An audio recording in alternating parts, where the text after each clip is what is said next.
요한복음 10장입니다.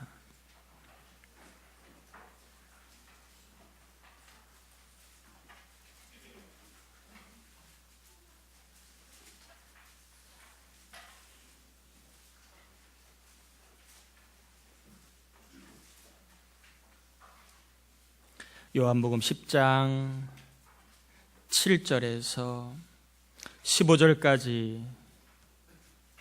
15절까지만 우리 교독하겠습니다. 요한복음 10장 7절에서 15절까지입니다. 7절입니다. 그러므로 예수께서 다시 이르시되 내가 진실로 진실로 너희에게 말하노니 나는 양의 문이라.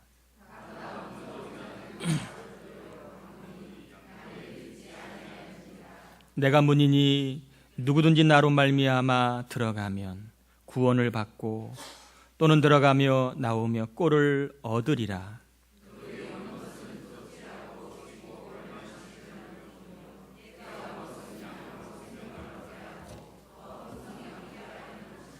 나는 선한 목자라. 선한 목자는 양들을 위하여 목숨을 버리거니와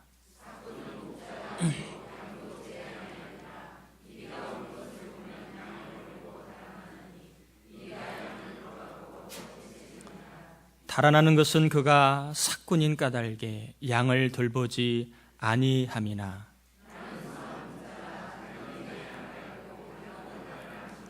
같이요 아버지께서 나를 아시고 내가 아버지를 아는 것 같으니 나는 양을 위하여 목숨을 버리노라.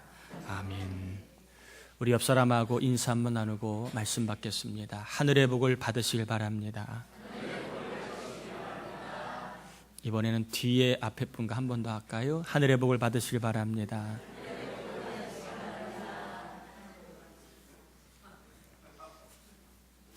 네, 오늘은 요한복음 10장의 말씀인데요. 섬김으로 행복을이라고 하는 제목으로 하나님 말씀을 전하겠습니다. 좀 어리석고 어떻게 보면 좀 현실과 상당히 동떨어진 질문 같지만 제가 오늘 여러분에게 두 가지만 한번 여쭤보겠습니다. 여러분은 행복하신가요? 행복이란 생활에서 충분한 만족과 기쁨을 느끼어 마음이 흐뭇한 상태를 국어사전의 정의입니다. 행복이라고 합니다. 마음이 흐뭇한 상태, 기쁨이 있고 삶에 만족이 있기 때문에 마음이 흐뭇한 상태를 행복이라고 합니다.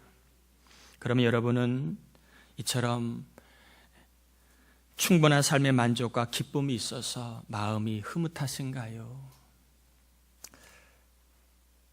또 무엇 때문에 마음이 흐뭇하신가요? 혹시 만족과 기쁨을 느끼지 못하고 있다면 무엇 때문에 그러신가요? 무엇 때문에 나는 행복하지 않다고 생각을 하시나요? 한 가지만 더 여쭤봅니다. 예수님은 행복하신 삶을 사셨을까요?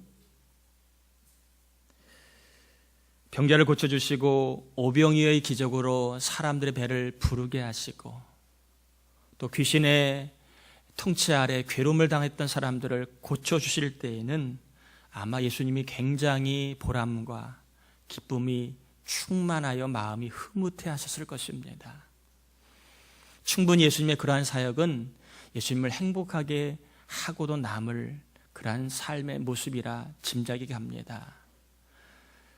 그러나 사람들이 예수님을 오해하고 그리고 조롱하고 이용하고 떠나고 버리고 심지어는 배반을 해서 죽이려고 할 때에도 예수님 과연 행복하셨을까 하는 생각을 제가 한번 해보았습니다.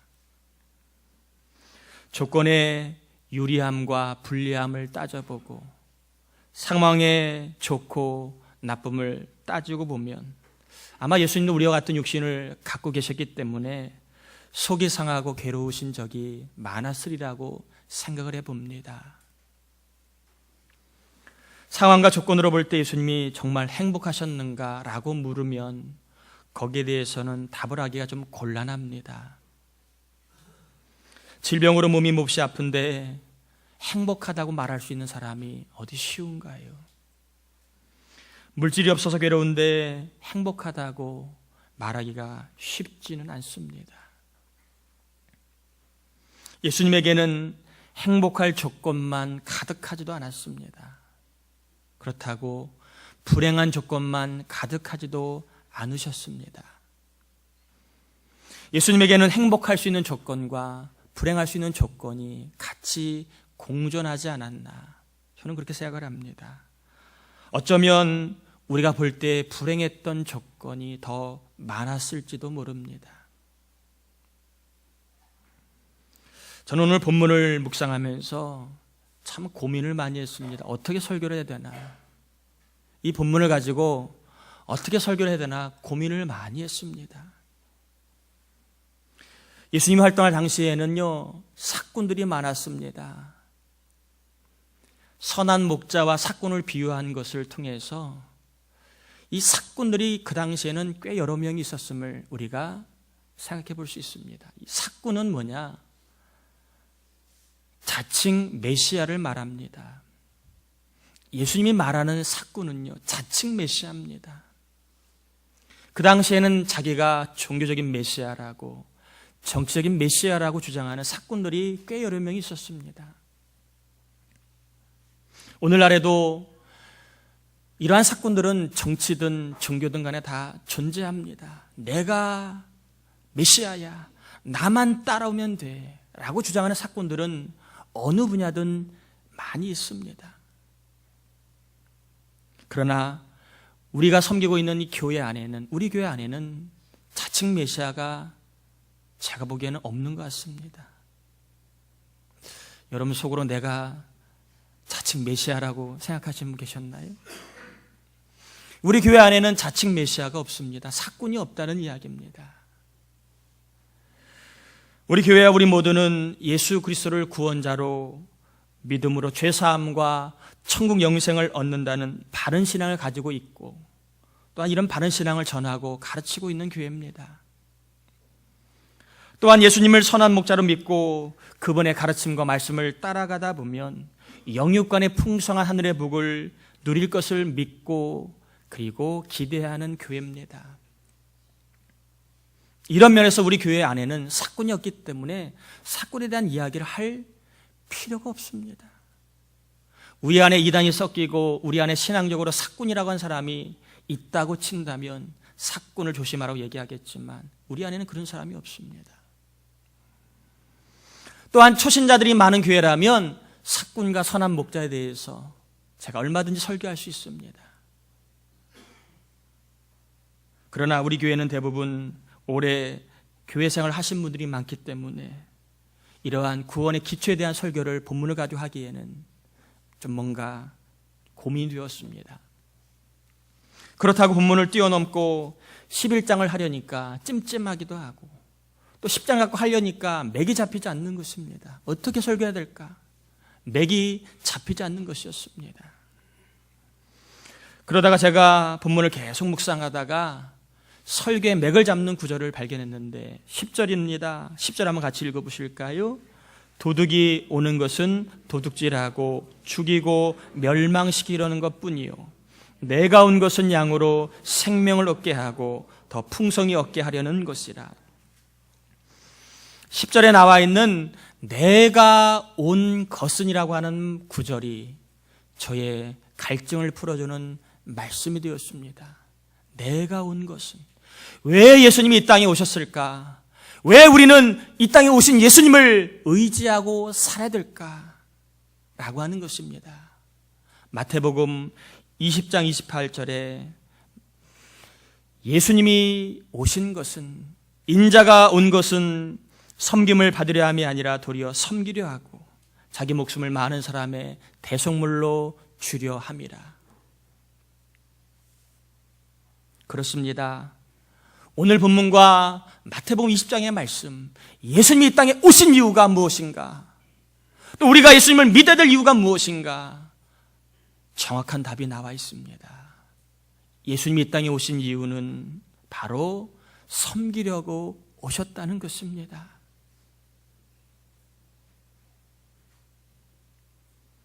이런 면에서 예수님이 행복하셨을까 안 하셨을까, 이것을 조건을 가지고 셈해 보는 것은 의미가 별로 없는 것 같습니다. 예수님이 행복하셨다라고 우리가 생각해 볼 수 있는 이유는 바로 이 땅에 오신 목적을 따라 얼마나 충실하게 살았느냐, 이걸 가지고 예수님의 행복과 행복하지 않음을 우리가 생각해 봐야 될 문제라는 것입니다. 예수님이 행복하셨다라고 우리가 확신할 수 있는 이유는 그분이 이 땅에 오신 그 사명, 목적을 충실하게 따랐기 때문입니다. 하나님이 주신 사명에 따라 섬기는 삶을 사는 것만으로도 예수님 충분히 흐뭇해 하시고 마음의 보람과 만족이 가득하셨기 때문에 행복하셨다라고 우리가 가늠해 볼 수 있는 거지요. 사람들의 반응으로 예수님이 행복한 것도 아니고 어떤 일의 결과를 가지고 예수님이 행복한 것도 아닙니다. 예수님이 행복하셨다라고 하는 측면에서 우리가 생각해 볼 수 있는 것은 그분은 하나님이 주신 사명인 섬기는 삶에 충실했기 때문에 행복했다라고 우리가 결론을 내려볼 수 있다는 것입니다. 다른 말로 이야기하면 저와 여러분의 인생이 행복할 수 있는 이유는 사명에 충실한 삶을 살 때 가능하다는 것입니다. 절대 상황이나 조건이 유리하고 불리하고 호불호에 따라 갈리는 것이 아니라는 것입니다. 10절에 보면 생명을 얻게 하고 더 풍성히 얻게 하려 함이라. 생명을 얻는다는 말은 구원과 천국 영생을 말합니다. 그런데 문제는 더 풍성히 얻게 하려 함을 어떻게 해석하느냐가 중요합니다. 학자마다 다 이 본문에 대한 해석이 구구각각인데 제가 가지고 있는 신앙적인 해석은 그렇습니다. 더 풍성이라는 말은 더 큰 구원을 말하는 것도 아니고 더 많은 구원을 말하는 것도 아니고, 그래서 더 풍성이라는 것은 사명을 따라 살 때 하루하루가 흐뭇하고 보람 있는 행복한 삶을 더 많이 맛본다. 저는 그렇게 해석을 하고 싶습니다. 예수님이 이 땅에 오신 것은 십자가를 지심으로 우리로 하여금 죄에서 구원받고 죽음에서 구원받게 함과 동시에 섬기는 삶을 보여주심으로 우리를 행복한 삶으로 초대하게 하심이라는 것입니다. 그래서 예수님을 잘 믿으면 잘 섬기는 사람이 됩니다. 잘 섬기다가 우리의 인생은 더 많은 행복을 맛보며 살 수 있다는 것입니다. 저는 개인적으로 부활절이 되면 참 마음이 흐뭇합니다. 그 이유는 우리 교회가 섬길 수 있기 때문에 그렇습니다. 특별히 우리가 낫기 때문에 섬기는 것도 아니고 우리가 뭘 가져서도 아닙니다. 그냥 섬길 수 있기 때문에. 추수감절이 되면 마음이 참 좋습니다. 우리 교회가 섬길 수 있기 때문에 그렇습니다. 연말이 되면 참 마음이 흐뭇합니다. 남을 섬길 수 있기 때문에 그렇습니다. 선교사님을 만나거나 어려운 여건에서 목회하는 분들을 만나 섬기다 보면 제 마음이 흐뭇합니다. 섬길 수 있다는 것이 목회하는 저에게는 큰 기쁨이고 만족인 것 같습니다. 그제 구제형 김장을 저희 교회에서 했습니다. 장로님을 위시하여 권사님들, 집사님들, 그리고 성도님들, 특별히 새가족분들이 참여를 해주셨습니다. 육체적으로는 분명히 좀 고달프셨겠지요. 안 쓰던 근육을 쓰니까 좀 고달프셨겠지만 저는 이 이틀을 보내면서 저 스스로에게도 섬길 수 있는 게 이렇게 우리의 마음을 흐뭇하게 해주는 것이구나. 섬길 수 있는 게 이처럼 큰 달콤함을 주는 것이구나 하는 것을 깨닫게 되었습니다. 요즘에 나오는 영화인데요, 철가방 우수씨 얘기를 좀 잠깐 해보려고 합니다. 철가방 우수씨. 개인적으로는 좀 목장마다 좀 보셨으면 좋을 영화입니다. 이 우수 씨는요, 갓난아기 때 엄마에게 버림받아 고아원에 맡겨져서 고아원에서 자란 그러한 사람이었습니다. 변변한 생존 도구가 없었던 우수 씨의 삶은 늘 어두웠고 그리고 힘겨웠습니다. 너무 일찍 어두운 세상을 접했습니다. 그래서 너무 서러울 때, 부모가 없다는 서러움, 외롭다는 서러움, 그리고 어떻게 살까 막막하다는 서러움이 극에 달할 때 하늘을 향해 이렇게 절규합니다. 하나님, 왜 나를 이 땅에 태어나게 하셨나요? 이런 절규에도 하늘은 침묵을 합니다. 이 우수 씨가 본의 아닌 사건으로 교도소에 수감이 됩니다. 그곳에서 우연찮게 한 소년 가장인 아이를 후원하게 됩니다. 어느 날 후원을 받은 아이에게서 편지가 왔는데 그 글에는 감사합니다라고 하는 말이 적혀 있었습니다. 우수 씨는 살면서 자신을 향해 감사하다는 말을 처음 들은 것이었습니다. 부모가 없다는 이유로 불행하다고 생각했고 세상은 불공평하다고 생각하고 인생을 함부로 살고 원망하며 살고 분노하며 살다가 남에게 폐를 끼쳐 욕을 먹기 일쑤였고 손가락질을 받으며 살아온 자신에게 누군가가 감사하다는 말을 듣는 순간에, 누군가로부터 감사하다는 말을 듣는 순간에 이 우수 씨는 전율을 느끼게 됩니다. 그리고 전율은 말할 수 없는, 설명할 수 없는 행복으로 이제 커지게 됩니다. 남을 섬기며 살아가는 것, 남에게 도움을 주며 살아가는 게 얼마나 행복한 것인가. 내가 왜 이제서야 이런 행복을 맛보게 되었는가. 우수 씨는 너무 기뻐서 퇴소한 이후로 중국집 배달원으로 1.5평의 고시원에 살면서 월 70여만 원의 월급을 받으며 그 70여만 원의 월급을 가지고 5명의 소년소녀 가장을 후원하는 일을 시작을 합니다. 일을 해도 그 아이를 바라보며 행복했고, 육신이 괴롭고 감기로 인해 마음이 아플 때에도, 몸이 아플 때에도 그 아이들의 사진을 바라보며 생에 대한 열정을 불태우게 됩니다. 얼마나 이 아이들을 생각했는지, 보험회사에서 보험을 들 수 없는데 자기 죽고 나면 자기의 그 죽음 이후에 이 보험금을 아이들의 전액 후원하게 됩니다. 저는 이 영화를 보면서 그래, 행복은 먼 곳이 아니야. 행복은 내 마음에서부터 시작되는 거야.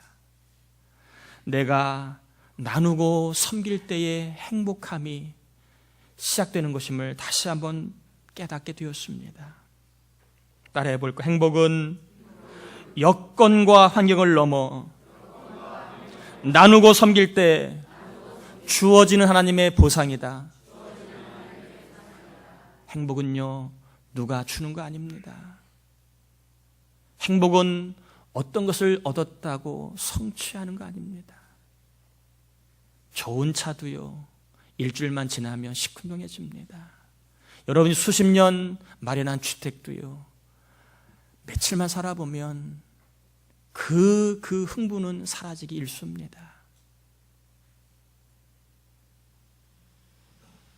충북 충주에 가면 미덕 중학교가 있습니다. 이 학교가요, 올해 학업 향상도 전국 1위를 했습니다. 작년에는 7위를 했습니다.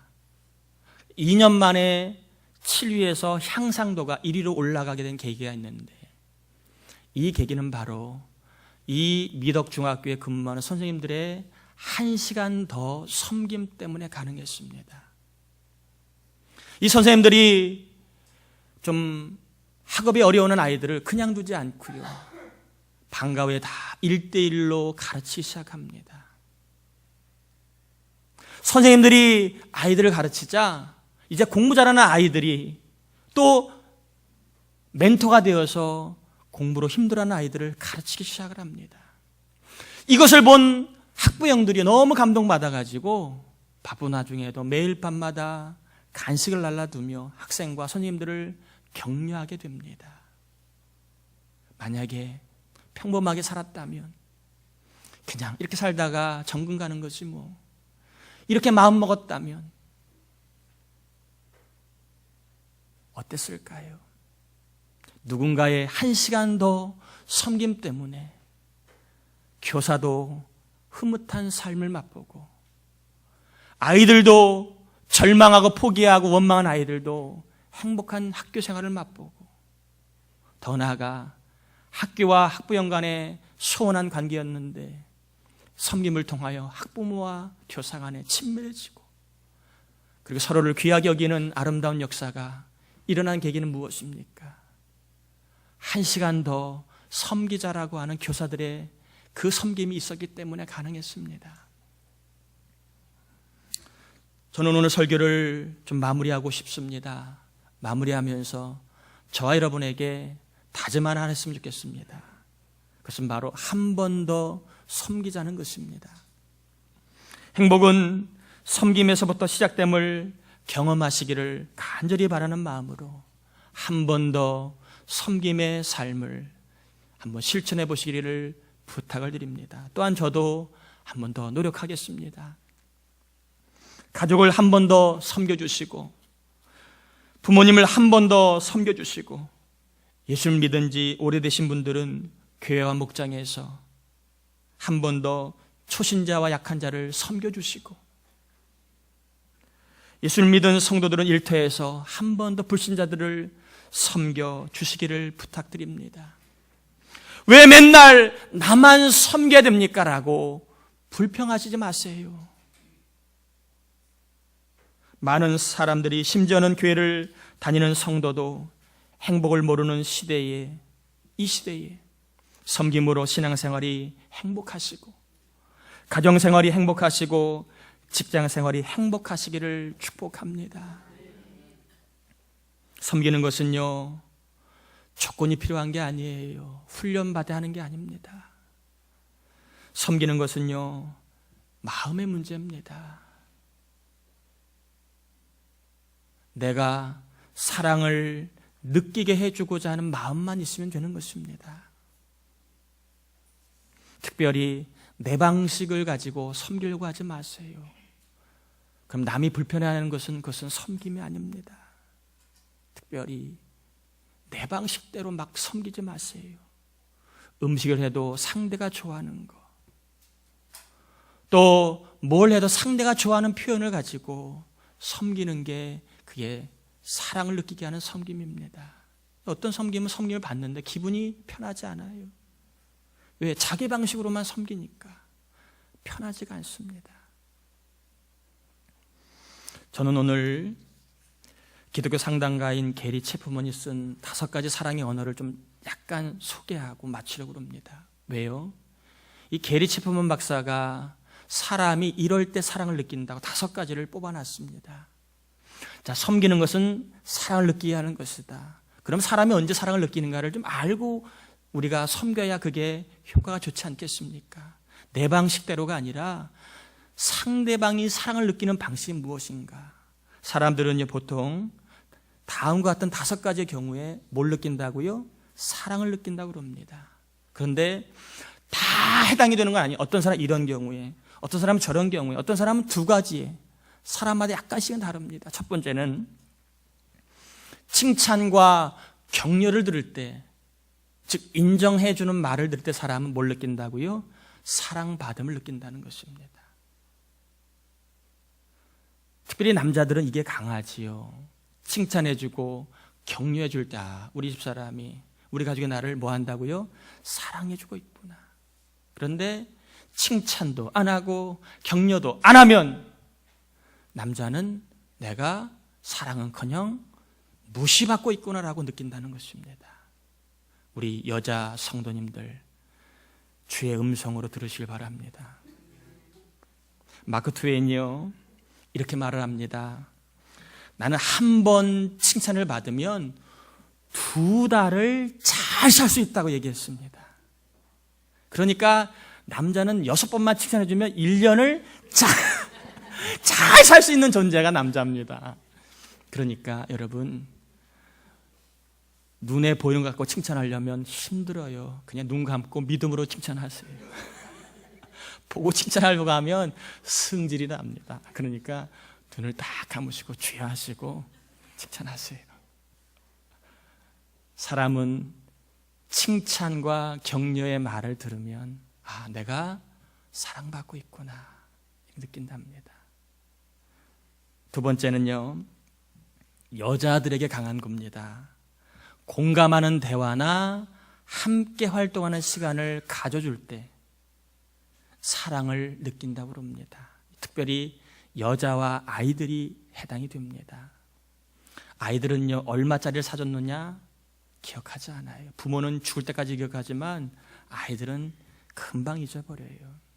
그런데 아이들은 우리 아버지 엄마가 나랑 함께 놀아줬다, 이것을 오래오래 기억합니다. 공감하는 대화, 특별히 공감하는 대화를 갖게 되면 내가 사랑받고 있구나. 예배 시간 여러분 졸면 제가 사랑을 못 느끼는 거예요. 눈 감고 졸면 전혀 공감이 안 되는구나. 이 생각이 되면 제가 설교할 때 사랑 못 받으니까 얼마나 거치게 하겠습니까? 그러니까 눈 뜨시고 공감해 주시고 고개도 끄덕끄덕 하시고 그러면 제가 우리 교우들 나를 사랑하고 있구나 느끼고 제가 설교를 한다는 거지요. 자꾸 먼 산 바라보고 주보 바라보고 그러면 저 양반 나를 무시하는구나 이렇게 생각한다는 것입니다. 이참에 저도냐 하는 얘기하는 겁니다. 사람들이 평균 남의 말을 몇 초간 듣는지 아세요? 남의 말을 평균 몇 초 듣는지 아세요? 이 책에 보면 연구 결과가 나 있는데 사람들은 평균 17초만 남의 얘기 듣는답니다. 딱 18초 되는 순간부터 아니 그게 아니고요, 자기 얘기한답니다. 그게 아니고요, 자기 변호하고 자기 얘기한답니다. 그래서 우리 남자분들 18초만 참으세요. 18초만 참으시면 여자분들은 내 말을 공감하구나 이렇게 듣는다고 합니다. 그러면 내가 사랑받고 있구나 이렇게 듣는답니다. 세 번째로 누구나 다 느끼는 거지요. 사람이 선물을 받으면 사랑받는다고 느낀답니다. 그 책에 아주 멋진 문구가 나와 있는데 따라해 볼까요? 사랑의 중심에는 주는 멘탈이 있다. 죄송합니다. 주는 정신이 있다는 것입니다. 사랑의 중심에는 주는 정신이 있다는 것입니다. 사랑한다고 하면서 주지 않는 것은 반쪽짜리거나 왠지 모르게 의심되는 사랑입니다. 또 네 번째, 사람은요, 내가 원하는 것을 누군가 나를 도와줄 때, 나를 위해서 봉사해 줄 때 뭘 느낄까요? 사랑을 느낀다고 합니다. 나를 위해서 무엇인가 봉사해 줄 때 사람들은 사랑을 느낀다고 합니다. 특별히 투덜거리는 사람 있지요. 궁시렁거리고 투덜거리는 사람들 살다가 보면 종종 있지요. 그런 사람들은 투덜거림과 궁시렁거림이 역으로 이야기하면 날 좀 예뻐해 주세요, 날 좀 사랑해 주세요, 나를 잊지 마세요, 나에게 관심 가져주세요, 이러한 사랑의 외침이라는 것입니다.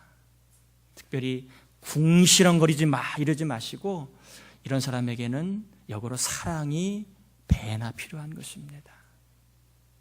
다섯 번째로, 이 표현을 잘못하면 19군에 걸리기 때문에 참 제가 고민을 많이 했습니다. 그래서 제가 저자와 관계없이 좀 단어를 하나 형용사로 붙였습니다.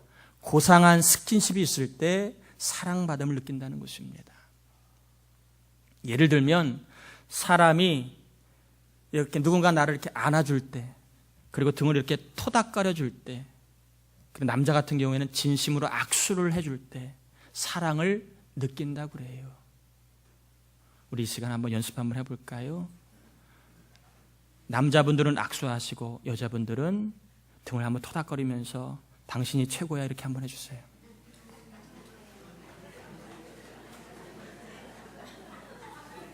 여러분의 엔돌핀이 팍팍 올라갈 줄 믿습니다. 굉장히 쉽죠? 특별히 요즘에 여러분 내가 당신을 사랑한다고 말했던가 이 기억이 오래되시지요? 내가 언제 당신이 최고야고 말했던가 오래되시죠? 그냥 빈말이라도 여러분 당신이 최고야, 사랑해, 이런 말을 해보시길 바랍니다. 그리고 남자들이라면 멀뚱멀뚱 바라보시고 잘 가 그러지 마시고 손 한 번이라도 잡아주시면서 이렇게 사랑을 좀 전해주시고, 또 여자분들은 좀 이렇게 포옹도 하시고 등을 좀 토닥토닥 거리면서 사랑을 줄 수 있는 아름다운 교회가 되길 바랍니다. 말씀을 정리합니다. 누군가를 더 한 번 더 격려하고 칭찬해주는 말로 섬기시길 바랍니다. 누군가의 대화를 한 번 더 공감하고, 몇 초만 참자고요?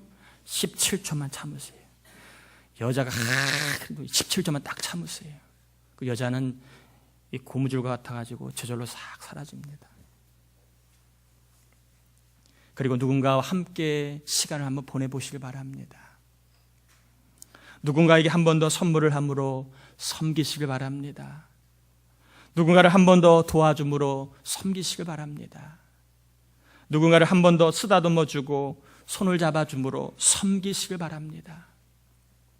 섬김의 삶을 통해 언제 어디에서나 행복한 삶을 사셨던 예수님처럼 저와 여러분 모두가 고단한 삶이지만 고단한 삶의 내면에는 늘 행복한 마음이 풍성하게 되기를, 그리고 행복이 하루하루 더해지시기를 예수님의 이름으로 축원합니다. 우리 찬양 같이 하시고 좀 기도하시겠습니다.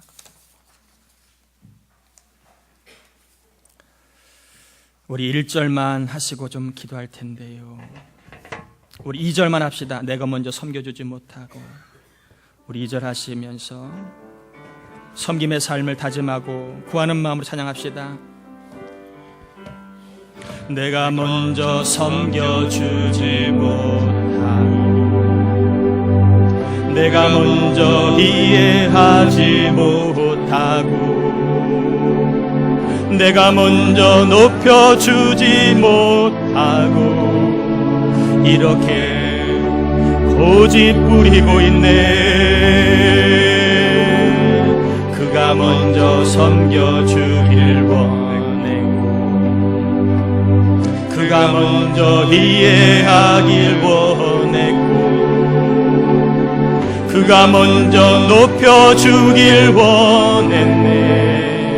나는 어찌 된 사람인가.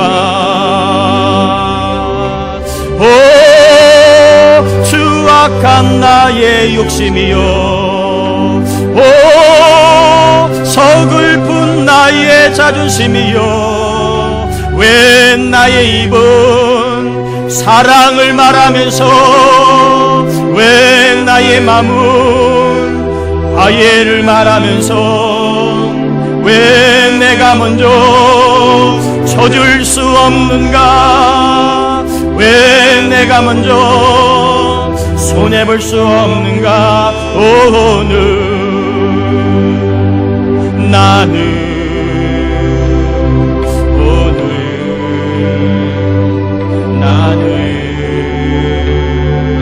주님 앞에서 몸둘 바 모르고 이렇게 느끼며 서 있네. 어찌할 수 없는 이 마음 주님께 맡긴 채로.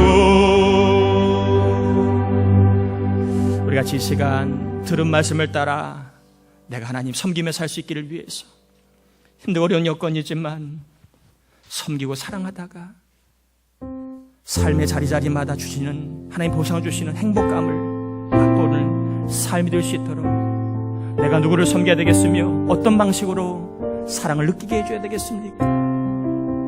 우리 같이 기도하면서 섬김으로 행복한 삶을 살 수 있도록 우리 하나님의 은혜를 구하는 기도를 같이 올려드리겠습니다. 하나님 아버지 감사합니다. 우리를 사랑하시고 우리를 붙잡아 주신 하나님 아버지, 이 시간 저희들 내가 온 것은 섬기러 오셨다고 하는 주님 말씀을 기억하며 하나님 앞 섬김으로 행복한 삶을 저희들이 맛보길 원합니다. 우리가 욕정과 혈기가 옛 속성이 아직 남아있기에 하나님의 도우심이 없으면 잘 섬기지를 못합니다. 하나님, 이 시간에 우리가 다시 한번 다짐하며 한 번 더 섬기기 원합니다. 한 번 더 칭찬 격려하기 원합니다. 한 번 더 선물을 주며, 한 번 더 공감해 주며, 한 번 더 함께 시간을 보내며, 함께도 하나님 봉사하며, 함께도 하나님 손을 잡아주고 더 안아주기 원합니다.